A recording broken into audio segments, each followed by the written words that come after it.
ایک دفعہ کا ذکر ہے کہ ایک بکری جنگل میں ادھر سے ادھر پھر رہی تھی۔ وہ بہت پریشان تھی کیونکہ وہ اپنے ریوڑ سے بچھڑ گئی تھی۔ رات کی سیاہی پھیل چکی تھی، اس لیے اس نے رات جنگل میں ہی گزارنے کا فیصلہ کیا۔ تھوڑی دور جا کر اسے ایک غار نظر آئی۔ بکری کو رات گزارنے کے لیے غار بہت پسند آئی۔ اس نے سوچا آج رات میں اسی غار میں رہوں گی، اور وہ غار کے اندر چلی گئی اور ایک کونے میں جا کر کھڑی ہو گئی۔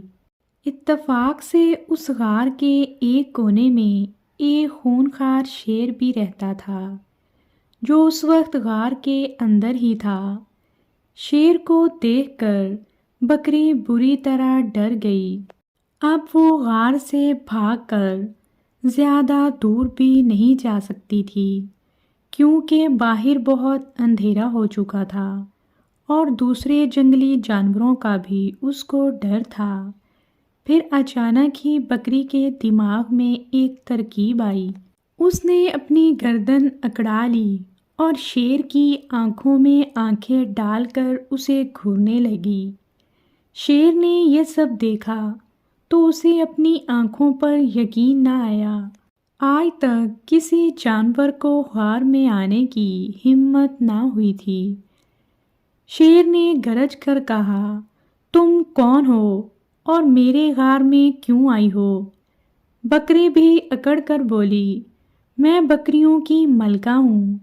میں نے قسم کھائی ہے کہ 100 چیتے، 50 ہاتھی اور 25 زندہ شیر چباؤں گی۔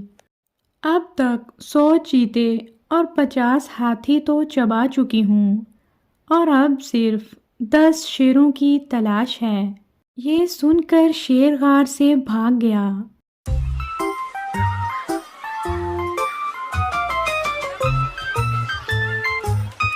اسے بھاگتے بھاگتے جنگل میں ایک گیدڑ ملا۔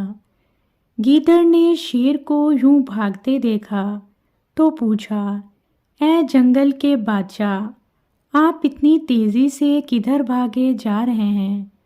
کیا مسئلہ ہے؟ شیر نے ساری بات گیدڑ کو بتائی۔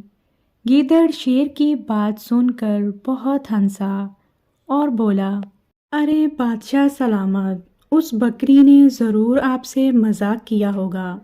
بھلا ایک بکری ایسا کیسے کر سکتی ہے؟ اس نے تو اپنی جان بچانے کے لیے یہ سب آپ کو بتایا ہے۔ آئیں واپس غار میں چلتے ہیں۔ آج تو بیٹھے بٹھائے اتنی بڑی دعوت ملی ہے۔ اس طرح شیر اور گیدڑ واپس غار میں آ گئے۔ جب بکری نے دونوں کو دیکھا تو پہلے تو وہ تھوڑی گھبرائی، لیکن پھر ہمت کر کے بولی، اے نامعقول غلام، ہم نے تجھ سے 10 شیر لانے کو کہا تھا اور تم ایک ہی لے کر واپس آ گئے ہو۔ شیر نے جب یہ سنا تو اسے بہت غصہ آیا اور وہ گیدڑ کو کھا کر وہاں سے بھاگ گیا۔ اس طرح بکری نے اپنی عقل مندی سے اپنی جان بچا لی۔